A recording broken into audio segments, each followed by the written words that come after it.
زما د ایمان او د عقیدې ډېرو معززو حاضرینو او مسلمانانو ورونو، الله تعالی د یو عظیم او ښکلي پیغمبر امام الانبیاء محمد رسول الله صلی الله علیه وسلم امت کې پیدا کړی. دا یو عظیم نعمت دی. ټول وایي چې الحمدلله. داسې نبی دی چې تیرو پیغمبرانو خواهش کړی چې خدایه موږ د دې نبی په امت کې پیدا کړي. تیرو امتونو خواهش کړی خدایا د آخري پیغمبر امت کې مونږه پیدا کړي. د آخري نبی امت کې خدای مونږه پیدا کړیو. زموږ د نبی صلی الله علیه وسلم تعلیمات څه دي؟ موږ له ساده رڼا لاره ښودلې ده او دا یې راته ویلي چې د تیارو د لارو نه ځان وساتئ.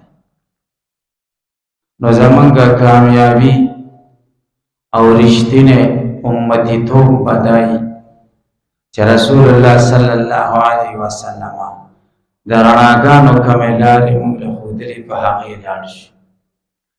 د ظلماتو تیارو رسمونو رواجونو د ځان نه جوړو شوو طریقو نه لاس واخلو. دا به موږ رښتیني امتیان یو. الله دې داسې وکړي. د دواړو جهانو سردار صلی الله علیه وسلم یو نمونه خدای را لېږلی. نمونه دا معنا چې خدای خلکو له ویلي داسې شئ، داسې کارونه کوئ، داسې خبرې کوئ، داسې ذکر اذکار کوئ، عبادت زه هغه منم چې داسې. یو سړی درزي له لاړ شي، جامې پې ګنډي او ناپ ورکړي، په دې ناپ به راته جامې ګنډي. نو چې کله جامې وګنډي کور لی راوړي او واچوي، که د هغې ناپ مطابق وي نو دا سړی خوشحاله وي. درزي له روپۍ ورکړي مزدوري نو خوشحاله وي. او که د هغې ناپ مطابق نه وي نو دا سړی خفه وي او درزي له ورځي پیسې ته هم واپس اخلي او د کپړو تاوان ته هم غواړي چې د هغه په دومره ناپ ګنډلي چې د دې سړي نامې ته رسېږي او یا یې دومره اوږدې ګنډلي چې خپو لی رسېږي. نو دا سړی به په داسې جامو څه وکړي؟ دغه شان الله تعالی د دین د ناپ دپاره موږ ته محمد رسول الله صلی الله علیه وسلم رالیږلی. دین هغه دی چې د رسول الله صلی الله علیه وسلم د نقشې مطابق، چې د نبی کریم صلی الله علیه وسلم د نقشې مطابق نه هغه هېڅکله دین کېدی نشي. قرآن کریم کې الله دا مطلب بیان کړی، ومن یبتغي غیر الاسلام دینا فلن یقبل منه. څوک چې د رسول الله د طریقې نه بغیر بله طریقه خپله کړي، فلن یقبل منه، هرګز به د ده نه قبوله نشي. وهو فی الاخرة من الخاسرین، او دی به په آخرت کې د تاوانیانو نه. دین هغه دی چې محمد رسول الله صلی الله علیه وسلم او صحابه کرامو د هغې تشریح مونږ له کړې ده او د دین ائمه او امامانو د هغې وضاحت مونږ له کړې. بس دا دین دی. د دې نه اخوا نور هېڅ نشته. تیر دینونه خدای رالیږلي وو پیغمبرانو له 1,40,000 کم و بیش انبیا خدای رالیږلي وو. ډېر پکې صاحب شریعت او څه پکې صاحب کتاب وو. خدای شریعتونه او کتابونه ورکړي. د پیغمبر زمانه ختم ورسره شریعت هم ختم. د پیغمبر زمانه ختم ورسره په کتاب عمل هم ختم. اوس د موسی علیه السلام نوم شته چې موسی علیه السلام یو عظیم پیغمبر دی، زموږ په ایمان دی، د خدای محبوب. شریعت یې نشته، په شریعت یې عمل نشته. عیسی علیه السلام ته خدای په کتاب ورکړی و، انجیل. دا شان نور انبیا خدای را لېږلي وو، صحیفې ورکړی چې محمد رسول الله صلی الله علیه وسلم راغلی، په هغې ټولو کرښه کش شو. بس دا تر دې ځای پورې و. دې وخته پورې پې چې چا عمل کړی هغه جنتیان دي. د دې نه وروسته که چا پې عمل وکړو دا دین یې پرېښوده دا دوزخي دی. یو ځل نبی کریم صلی الله علیه وسلم د کور نه راووتو او د یو صحابي سره د تورات صحیفې پاڼې دي هغه ګوري. نبی کریم صلی الله علیه وسلم چې وکتل ډیر غوسه شو. څنګه غوسه شو؟ دا مخې داسې سور شو لکه د سرو زرو ټوکړه چې ځکه رسول الله صلی الله علیه وسلم ته خدای زیات حسن ورکړو. حسن یوسف ید بیضا دم عیسی داری انچ خوبان هم دارند تو تنها داری. په تمام انبیاءو کې په تمام انسانانو کې داسې حسن بل چاته نو ورکړل شوی او جمال چې کوم محمد رسول الله صلی الله علیه وسلم. د مسلمانانو مور عائشہ رضی الله تعالی عنها فرمایي د سوار لسم سپوږمۍ وا او د مدینه منورې خپل فضا وا رنگینه د مدینه فضا وا خستا اسمان د ستورو نه ډکو سپوږمۍ داسې پړقېدل او ځلېدل لکه اوبه چې تېر اساسي تر تازه وا. ما به کور کې کله محمد رسول الله ته وکتل د محمد رسول الله مخله به مې وکتل کله به مې د سپوږمۍ مخله وکتل چې څوک ښایسته دي. وای په خدای مې د قسم چې د محمد رسول الله مخ د سپوږمۍ د مخ نه ډېر ښایسته. برا ابن عازب رضی الله تعالی عنہ یو صحابي دی وای د نبی علیہ السلام د حسن بیان کوي. دا حدیثو کې هر څه بیان شوی دی ته شمایل وای. چا د نبی علیہ السلام یو کیفیت بیان کړي چا بل بیان هر چا د خپل ذهن مطابق بیان کړي. برا ابن عازب وای رضی الله عنه وای نبی علیہ السلام یمنی صادره چولې سره سره کرخه پکې د سرو کرخو صادره چولې او د جمعات مسجد نبوی نه بهر ماسختن کې د خپل صحابه او منس کې ناستو ډېر ښایسته ښکارېده. وای موږ به کله سپوږمۍ ته کتل بره سپوږمۍ هم ډېره ښایسته وه او کله به هم د محمد رسول الله مخ ته کتل. وای په رب کعبه مې د قسم چې د محمد رسول الله مخ د سپوږمۍ د مخ نه ډېر ښایسته و. دا حسن دا جمال او چې خدای امام الانبیاء علیه السلام ته خدای ورکړ.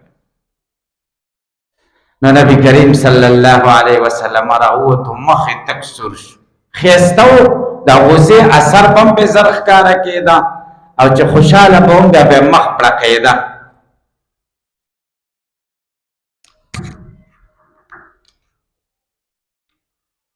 وی ویل چې دا څه دي؟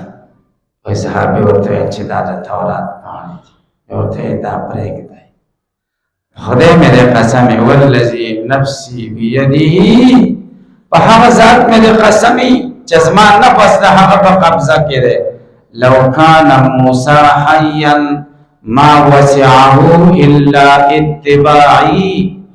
که موسی علیہ السلام ژوندی وی دته به نه وی جایز مګر دا چې ما پسې بتلې.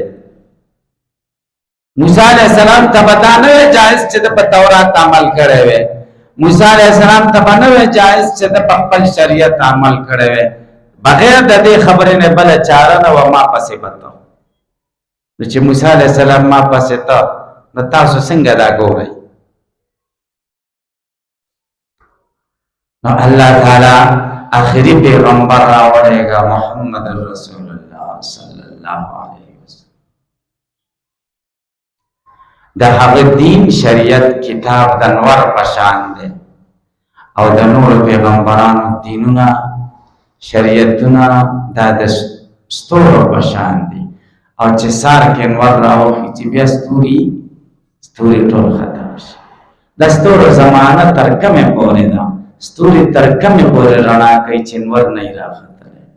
چې نور راوخي چې بیا ستوري رڼا نه کوي. شریعت محمدی چې راغی قرآن چې راغی محمد رسول الله چې راغی هر څه ختم بس صرف یو شریعت.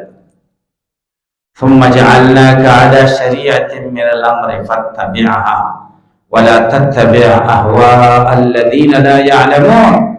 الله ورته وی واضح لار مې درکړې ده، په یو واضح لار مې ته ګرځولې پیغمبر، د دې تابعداري د دې لارې وکړه، د خلکو د خواهشاتو، د خلکو د رواجونو، د خلکو د رسمونو پسې مزه، بس تا ته مې واضح لار درکړې په دې ځان.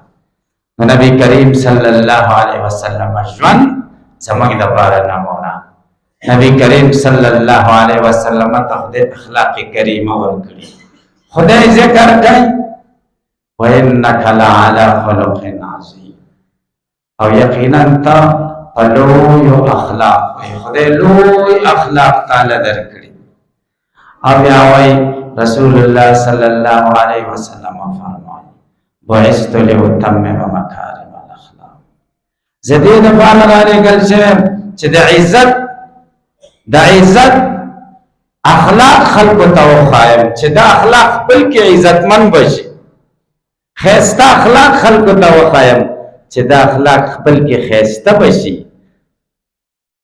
د کامیابی اخلاق خلقو ته وښایم چې دا اخلاق خپل کې دنیا کې هم خوشاله او آخرت کې هم خوشاله. د رسول الله صلی الله علیه وسلم خو ډېر اخلاق، ښایسته اخلاق، خو یو اخلاق تحمل مزاجي و برداشت. ما تیره جمعه دا اراده وه چې دې موضوع باندې بحث وکړم، ځکه زموږ د معاشره غلط طرف ته روانه، د انتقام جذبه او ضد او تربوروالیانې او دشمنۍ او په نسه خبره باندې مرورتیا مړی ژوندی پرېښودل، دا زموږ د معاشره کې ډېر شي. نو پکار ضرورت د تحمل مزاجی دی چې برداشت د نبی علیہ السلام څنګه او موږ له د برداشت تعلیم څنګه دی. موږ خو د نبی علیہ السلام د امتیتوب دعوه کوو، نقصانات به یي، موږ انسانان یو، لږ خو سوچ وکړو چې دا کار ما ښه وکړو که غلط مې وکړو، معافي واخلو. غلطي رانه وشو ټیک ده، کېږي، شیطان دی، نفس دی، څه پیغمبران خو نه یو. وروسته وشو معافي وغواړو چې ما نه غلطي شوې. داسې څوک ځان سره بوځو چې هغه ته د منلو قابل وي، د ده په وجه ما ته بښنه وکړه. دا پیغمبري اخلاق. برداشت څوک به داسې چې هغه نه به ټول ښه کارونه ستا د مزاج مطابق کېږي. دا هر څه چې خراب به دي د هغې وجه دا ده چې مونږ د خلکو پسې امیدونه تړلي دي. د ملګري نه مونږ دا امید کوو چې دی د سل په سلو کې زما تابعدار، یوه خبره دې د زما د مزاج خلاف نه وي. د ښځې نه هم زمونږ دا توقع ده چې په ټول عمر کې د دې نه یو غلط کار نه کېږي. ترکاري دې راته سمه برابرئ، چایو کې دې چینه نه زیاتئ، ترکارۍ کې او ډوډۍ کې دې مالګه نه زیاتئ، او هر څه دې سم دم برابري، ماله دې جامې هم برابري، کور دې هم برابري. دا کېدی شي، دا خو انسان دی، تم انسان یې او هغه هم انسان دی. دا شان په معاشره کې مونږ د خپلو خپلوانو، یارانو، دوستانو، جمله مسلمانانو سره ژوند کوو. که تحمل او برداشت کې د رسول الله اخلاق خپل نه کړو، نو ګورئ دغه به حال، هر سړی به خفه وي. خلک خفه دي که خوشحاله دي؟ چې یو بل سره ستا ورانی راغی هغه درنه خفه شه، نو ته به په کور کې خوشحاله یې، قسم دې زړه به دې ورپسې خوږېږي. بظاهر به وایي نه پرېږدم او داسې دی او داسې دی، او ځان له کښېنې نو ته به زړه به دې ورپسې. تاسو داسې یئ، تاسو زړونه داسې، ما خو داسې دی، زه ته په منبر رسول ناست یم، تاسو هم داسې یئ چې هر سړي سره دې ورانه شي او کنسلې به ورته کې دا نه پرېږدم او دا داسې دی، ما سره داسې وکړه، زړه به دې ورپسې خوږېږي. خدای چې یو څوک پیدا کړي چې ما دې سره جوړ کړي. دا د مسلمان باید داسې په اخلاق ځان کې مونږ پیدا کړو. دې ته تحمل مزاجي وایي، دې ته برداشت وایي. دا برداشت باید مونږ ځان کې پیدا کړو. ته به کور کې هم خوشحاله یې، هغه ملګری به دې هم خوشحاله یې. نبی کریم صلی الله علیه وسلم دا تحمل او برداشت مونږ له ښودلی. دا د ربیع الاول میاشت ده، خلک اجتماعات جوړوي او میلاد شریف دی او دا دی، د نبی علیه السلام اخلاق پکې بیانوي. نو تاسو موږ جمعې په ورځ را جمع کېږو، د نبی علیه السلام اخلاق به تر یو وخته پورې بیانو چې برداشت د نبی علیه السلام څنګه و، کور کې د نبی علیه السلام برداشت څنګه و د بیبي سره. ام المؤمنین عائشه صدیقه د مسلمانانو مور رضی الله عنها وعن ابيها وعمن آمن ببراءتها. هغه یو ځل نبی علیہ السلام او زه سره پس خبر وران شو. خزو خاون ورانی کی کنه پس خبر سره ونخلی. ما دې په دې گفت شدید کې ابو بکر صدیق رضی الله تعالی عنہ د نبی علیہ السلام خوږ مرګره د ام المؤمنین پلار رسول الله صلی الله علیه وسلم او ابو بکر زما د عائشہ ورانه راغله د زمونږه جوړو زمون فیصله وک. ابو بکر صدیق ورته وی ټیک شو. نبی کریم صلی الله علیه وسلم ورته عائشہ اول ته خبره کې ابو بکر ته کزه ورته خبره وکړه چې څوک جرګه کوي د چارو وکړي نو دا شریعت وای د دوه خبره به اوري بیا به فیصله کوي. زمون خو باز ډېر نه پوهه جرګه مارانی دیو خبره ووري خپل پسې بیا دې کو تک راوخلی خپل بیا ملامت کوي لکه ته خو لګاغي تم په سړی سینې وکړي دا. قاضي شریح یو قاضي تیر شوی دی د صحابه او دور کې ډېر تابعی وو. قاضي شریح د هغه قول دی هغه وای چې کم سړی دی یو سړی خبره ووري او فیصله ورګړز وي او دا بل نه اورېدلی په هو احمق دا د جهان بې وقوفه دی. الکه دا بل خبره مو ورجا بل سوی دواړه خبرې بیا ورته ځای پکې پیدا کړه چې د دواړو کورم جوړ شي فیصله هم وشي. رسول الله صلی الله علیه وسلم ورته خبره خو به دواړه کوو خو مخکې تکې ګزې وکړه. عائشہ رضی الله تعالی عنها ورته وایي ته وکړه خو ګوره صحیح خبره وکړي. دا خو د ښځې یو نازي په خاوند یو محبتي د نبی علیہ السلام خو زیات محبت. ابو بکر صدیق را پاسېده د محبوب په شان کې دا خبره نشو برداشت کولی. عشق مینه وه د محمد رسول الله. عائشہ بچی د لورې د زړه ټوکړی د یو څو څپېړې ورکړي چې رسول الله روح صحیح خبره نه کوي نو څوک به کوي. ته څنګه رسول الله ته وایي چې صحیح خبره وکړي. رسول الله صلی الله علیه وسلم او مسکاش ابو بکر صدیق ته وایي ابو بکر تا ته مونږ د فیصلې واک درکړی د سزا واک هم نه دی درکړی چې ته مونږ له سزاګانې م راکوه. زه ته اوس لاړ شه ما دا به په خپلو کې سره روغ شو. ابو بکر صدیق پاڅېده محمد رسول الله صلی الله علیه وسلم عائشې ته مسکی شو ورته وایي عائشې ګوره ماته بچ کړي که زه نه وی نو بله څپېړه یم درکوله. بس د دواړو صلح په همدې خبره وشوه. دا کور کې اخلاق خو پیغمبر خو کور کې د بیبیانو سره داسې اخلاق د نبی کریم صلی الله علیه وسلم نمبر د یو بیبي سره کوټه کې نمبر چې سړی دوه یا دوه نه زیاتې ښځې وکړي څلورو پورې ښځې یو سړي ته جایز دي. خو دا پکې ضروري ده یوه شپه به یوې سره کمره کې کوي بله دې ته تقسیم وایي قسم ورته دې احادیثو کې دا ضروري چې دا نه کوي دا ظالم دی دا سخت ظلم کوي نوې وکړي او زړه پرېږدي دا شریعت خلاف دی. دې لپاره ډېر وحیدات راغلي. د نبی علیه السلام د یوې بیبي سره شپه وه د هغې کره په هغې په کوټه کې دی بلې بیبي سره ترکاري پخ کړې ده او کودړي کې نبی کریم صلی الله علیه وسلم ته راولېږله. پخوا خو به دا کودړي وکړه در منګي د دغه نه به کېدل که نه د خټو نه د خټو لوښی دی. نبي علیه السلام ته هدیه راولېږله غلا وینځې ته یې ورکړې ده چې د نبي علیه السلام د کمرې ته راغله وایي دا چا رالېږلې ده. بیبي ویلې چې نبي علیه السلام د چا کاره و وایي دا پلانکی رالېږلې ده بنه یې چې کومه وه. دې ته سخت غیرت ورغی او سخت غوسه شوه. څپېړه یې ورکړه دې دغې له ده دې وینځې له دې لاس له او دا کودړی ترې وغورځاو دا مات شي. نبی کریم صلی الله علیه وسلم هغه ترکاري را غونډه کړه هغه یې وخوړه او یې خندل او وینځې ته وایي زه ته لاړه شه حال مه وایه مور دې غیرت وکړه مور دې غیرت وکړه مور دې غوسه شوه چې زما کری نمبر دی څنګه بل څوک ورته ترکاري رالېږي. اغارت امکې مور دې غیرتي شوه خیر دی.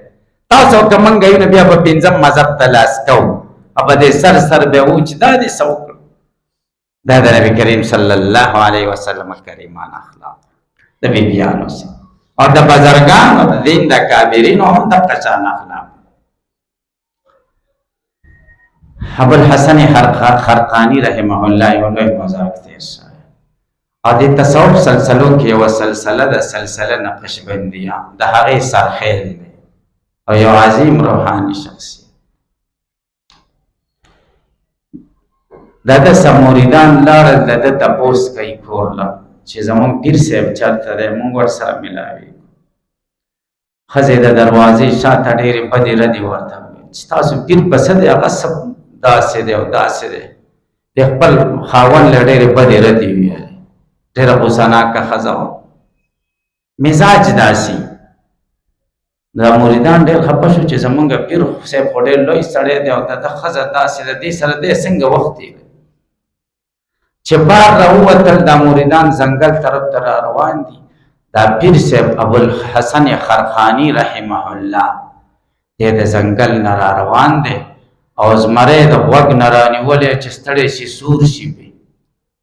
زمري د څوک نږدې ورتلی شي، دا یو لوی کرامت و، په زمري سور دی، د غوږ نه رانیولی را روان کړ.